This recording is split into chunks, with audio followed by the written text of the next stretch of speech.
South Cambridgeshire District Council and its Chief Executive Liz Watts have hailed the great success of their latest pilot to have a 4-day working week, paid 5 days, by the way. It's a Lib Dem run local authority, and they basically decided that they think that this 4-day week pilot should be extended, and it should even cover bin men and caretakers in addition to office staff, because it's been such a success, even though, of course, everyone's been working from home at this council, so I'm not sure anyone would even notice. Let's talk to Conor Holohan, who's a media campaign manager at the Taxpayers Alliance, who uncovered this story. Good morning to you. Good morning, Julie. Thank you very much for joining us. I mean, again, councils, no one answers the phone, services are rubbish, council tax going up, and this is across the board, pretty much every council. No one's in the office. They're all working from home, walking their dogs, whatever it is they're doing, pretending to be at work. And now they're saying they don't even have to pretend to be at work for one of those days a week. And that's been a great success. Well, what a surprise, says the woman who apparently was also doing it. Well, it's interesting, isn't it? If you give staff the equivalent of 52 extra days of annual leave a year, they seem to quite enjoy it. Imagine.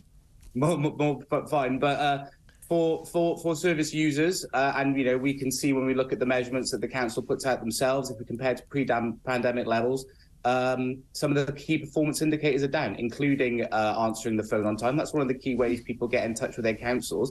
But because council staff and residents are being used as guinea pigs in the chief executive and the leadership's experiment, they're going to have to put up with this. And I think there's a danger with this sort of experiment that, because they're hailing it as such a success with these sort of fiddled numbers, that it's going to spread to other parts of the country. Well, again, everyone hails it as a success when it benefits them, but of course the bosses are benefiting from this as well. And fascinatingly, the Chief Executive, Liz Watts, as you at the TPA have discovered, it also benefits her for the fact that she has spent the last 3 years studying for a PhD about the 4-day working week. Like, that's a proper PhD. She's now facing calls to quit over the potential conflict of interest, because basically she's been using staff and residents as guinea pigs for her own research at the University of the West of England. I have no idea where the University of the West of England is. I have a funny feeling you don't need great grades to get in. I'm going out on a limb.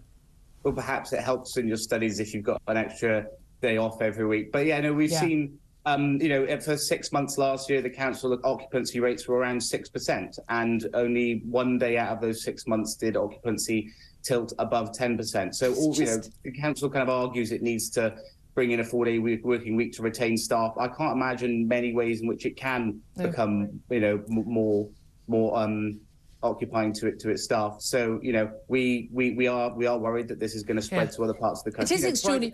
But my view is, whenever you hear about it, it's amazing, because we can all work. We can get all our work done in just 4 days. Well, clearly they're not getting all their work done because no one's answering the phone, and people still, I'm guessing, not having all the services they want. But if you can get all of your work done in 4 days that you were supposedly doing in 5, you weren't working hard enough. I mean, I don't know why people don't see. If you can lose 7 or 8 hours a week, it's because you weren't working hard enough. I mean, they're just scrunching it into 4 days. But my guess is, in a year's time, they'll be saying, can we go down to 3 days, please? Absolutely, yeah. If you can do 5 days work in 4, it probably does suggest you're not working hard enough. This is at a time in South Cambridgeshire when council tax is going up, and they're being told, residents are being told, this trial's been a great success, but you're not going to be able to reach your council on the phone as easily as you used to be able to do. So because COVID, I'm amazed by how many councils and businesses still have duty. Like, guys, you still can't use that excuse. And frankly, it wasn't an excuse after about July 2020, was it? Conor Holohan at the Taxpayers Alliance, thank you.